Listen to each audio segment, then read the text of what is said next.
Hi.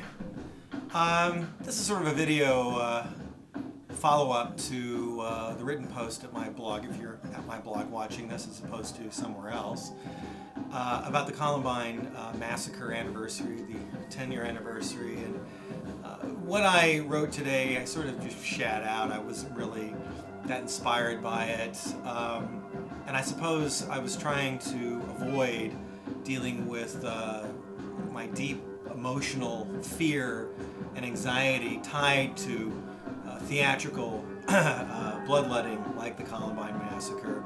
Not so much the massacre itself, but the formation of the characters within it, and also the high school hell that a lot of kids go through. Not to say that justified what Eric Harris and Dylan Klebold did. Of course it didn't. They were psychopathic on their own, depressed, psychopathic.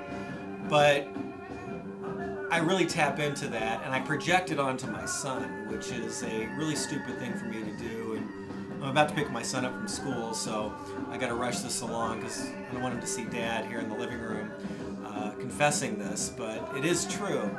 My son is a tall, gangly, highly intelligent, very creative, kind of a goofy kid, very sensitive.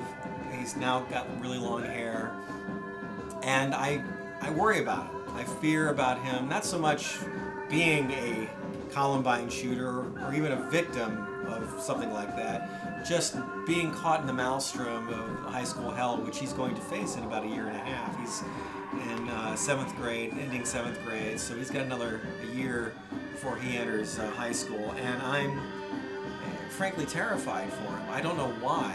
I live in a liberal campus town, Ann Arbor. The high schools here aren't, awful. You don't see a lot of stuff about bullying or killing or violence outside of the prescribed avenues like football and lacrosse happening.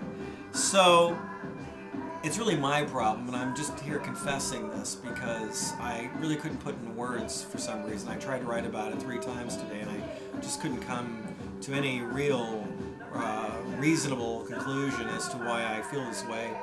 So I thought I'd just pour it out here, improvise it, just spit it out, just be totally raw with my feelings, which tie more into my own upbringing and my own confused state at my son's age. And the fact that I had the shit kicked out of me, not only at home, but also in school, and was afraid and angry and filled with revenge fantasies. And it's what pushed me into studying martial arts and getting into violent things like kung fu movies and hockey fights and boxing, and the things that alarmed my father and stepmother when I moved in with them, to the degree that my stepmother actually put me into a mental ward.